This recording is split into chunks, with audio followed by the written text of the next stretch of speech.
ओ कुत्ते दी पुत्रा ओ साडे गंगलू खो के लै गया मामा। अच्छा मनु तुसी हुण एक सवाल दा जवाब देना है।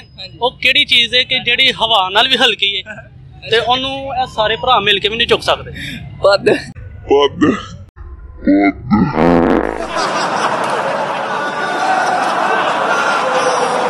इन्ना को गाना सुनो अताउल्ला दा गाना नूर जहां दी आवाज सुनो। सुभान अल्लाह। चलो जी अताउल्ला दा गाना नूर जहां। लो जी पेशे खिदमत है अताउल्ला दा गाना नूर जहां दी आवाज से।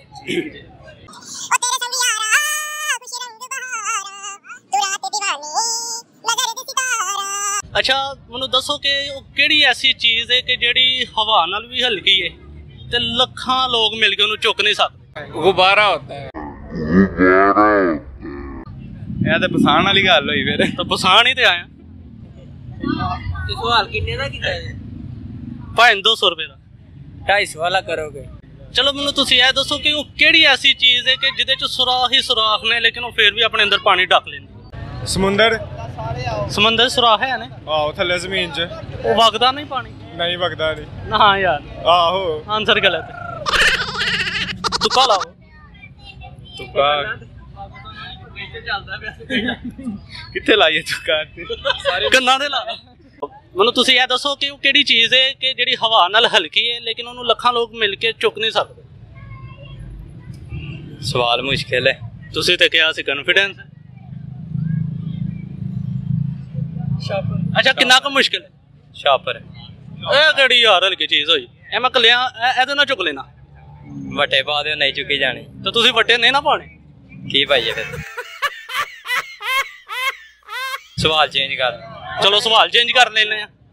मैनू दसो केड़ी चीज है जिदे च सुराख भी बहुत ज्यादा ने ते पानी भी अपने अंदर रोक लेंदे? सुराख भी बहुत ज्यादा ने पानी भी अपने अंदर रोक लेंदे। अच्छा वो केड़ी चीज है कि जिदे च बहुत ज्यादा सुराख ने लेकिन पानी फिर भी वो रोक लेंदी अपने अंदर? लाखों लोग मिलके उसे उठा नहीं सकते। भी हल्की है, लाखों लोग उठा नहीं सकते। आपको पश्तो की कसम आंसर देना है। पश्तो की कसम अभी ये समझ ही नहीं आ रही कि क्या चीज। ना यार पठान हूँ कि आपने गर्दन नीचे नहीं लगने देनी। जुबान। सुभान अल्लाह। जुबान तो तुम कले चुक लेंदे हो यार। वो तो तुम्हारी गल ठीक है कि हल्की चीज भी कोई हो सकती है पर ऐ चीज हवा तो हल्की कोई और चीज है ही नहीं। हवा तो हल्की और चीज नहीं? नहीं तो हवा मैं कोई बंदा भी नहीं चुक सकता। लेकिन मैं ਤੁਹਾਨੂੰ ਦੱਸਾਂ ਉਸ ਚੀਜ਼ ਦਾ ਜਿਹੜਾ ਨਾ ਬਕਾਇਦਾ ਵਜੂਦ ਹੈ ਉਹਨੂੰ ਤੁਸੀਂ ਟੱਚ ਕਰ ਸਕਦੇ ਹੋ। स्तापति दन पसी बकड़े गर जौमा सलम जाना रब दिका जमा को ले जाना ना। अच्छा हवा नाल हल्की है ते लखां लोग चुक भी नहीं सकते। शापर ही होना कोई। ਛਾਪਰ ਚੁੱਕਦਾ ਜੀ। अच्छा ਉਹਦਾ ਨੇਰੀ ਨਾਲ ਵੀ ਉੱਡਦਾ। ਉਹਦੇ ਚ ਵੱਟੇ ਪਾਏ ਹੁੰਦੇ ਨਹੀਂ ਚੁੱਕਿਆ ਜਾਂਦਾ। ਤੇ ਵੱਟੇ ਤੁਸੀਂ ਨਾ ਪਾਓ। ਇਹਦਾ ਮੂੰਹ ਪਾ ਲਾਂ ਮੂੰਹ ਪਾ ਲਓ। ਵੱਟੇ ਵਰਗੇ ਮੂੰਹ ਇਹਦਾ। ਅੱਛਾ ਮੈਨੂੰ ਇਹ ਦੱਸੋ ਕਿ ਇਹਨਾਂ ਨੂੰ ਕੋਈ ਜੁਗਲ ਸੁਣਾ। ਇਹਦਾ ਮੂੰਹ ਇੰਜ ਜਿਵੇਂ ਕੰਧ ਟੱਪ ਕੇ ਖੋਤਾ ਖੋਲਿਆ ਹੁੰਦਾ। ਇਹ ਤੁਹਾਨੂੰ ਜ਼ਰਾ ਸਖਤ ਲਾ ਰਹੇ ਨੇ। ਸਖਤ ਲਾ ਰਹੇ ਨੇ? ਕੋਈ ਨਹੀਂ ਨਰਮ ਲਾ ਲੈਂਦੇ ਕੋਈ ਇਸ਼ੂ ਨਹੀਂ। ਅੱਛਾ ਕੋਈ ਗਾਣਾ ਸੁਣਾਓ। नहीं आ गाने आंदे नहीं है। ਕਵਾਲੀ?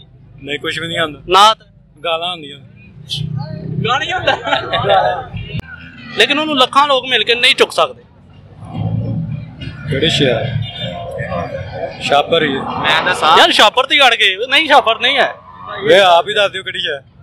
मैं तो दसना ही लेकिन ये पठान लोगों का इज्जत का सवाल है आंसर दे ले यार। भाई इसकी कोई समझ ही नहीं आई तो क्या नहीं समझ आ रही। चलो मैं आंसर चेंज कर दूं या क्वेश्चन चेंज कर दूं? चेंज कर लें क्वेश्चन चेंज कर दूं। अच्छा वो ऐसी कौन सी चीज़ है जिसमें हज़ारों सुराख हैं लेकिन वो फिर भी अपने अंदर पानी को रोक लेती है? ਤੇ ਨਾਜ਼ਰੀਨ ਜਿਹੜੀ ਪਹਿਲੀ ਪਹੇਲੀ ਸੀ ਉਹਦਾ ਨਾਮ ਸੀ ਬੁਲਬੁਲਾ ਪਾਣੀ ਦਾ। ਯਾਨੀ ਕਿ ਉਹ ਹਵਾ ਨਾਲ ਹਲਕਾ ਵੇ ਲੇਕਿਨ ਉਹਨੂੰ ਕੋਈ ਵੀ ਪਕੜਨ ਦੀ ਕੋਸ਼ਿਸ਼ ਕਰਦਾ ਤੇ ਉਹ ਫਟ ਜਾਂਦਾ ਹੈ। ਯਾਨੀ ਕਿ ਲੱਖਾਂ ਲੋਕ ਉਹਨੂੰ ਮਿਲ ਕੇ ਨਹੀਂ ਚੁੱਕ ਸਕਦੇ। ਤੇ ਦੂਸਰੀ ਪਹੇਲੀ ਜਿਹੜੀ ਮੈਂ ਪੁੱਛੀ ਸੀ ਕਿ ਉਹ ਕਿਹੜੀ ਚੀਜ਼ ਹੈ ਜਿਹਦੇ 'ਚ ਹਜ਼ਾਰਾਂ ਸੁਰਾਖ ਨੇ ਲੇਕਿਨ ਫਿਰ ਵੀ ਪਾਣੀ ਆਪਣੇ ਅੰਦਰ ਡੱਕ ਲੈਂਦਾ ਹੈ। ਤਾਂ ਨਾਜ਼ਰੀਨ ਉਹਦਾ ਆਨਸਰ ਸੀ ਰੂੰ। ਰੂੰ 'ਚ ਸੁਰਾਖ ਹੁੰਦੇ ਨੇ ਲੇਕਿਨ ਉਹ ਫਿਰ ਵੀ ਪਾਣੀ ਜਿਹੜਾ ਨਾ ਆਪਣੇ ਅੰਦਰ ਡੱਕ ਲੈਂਦਾ ਹੈ।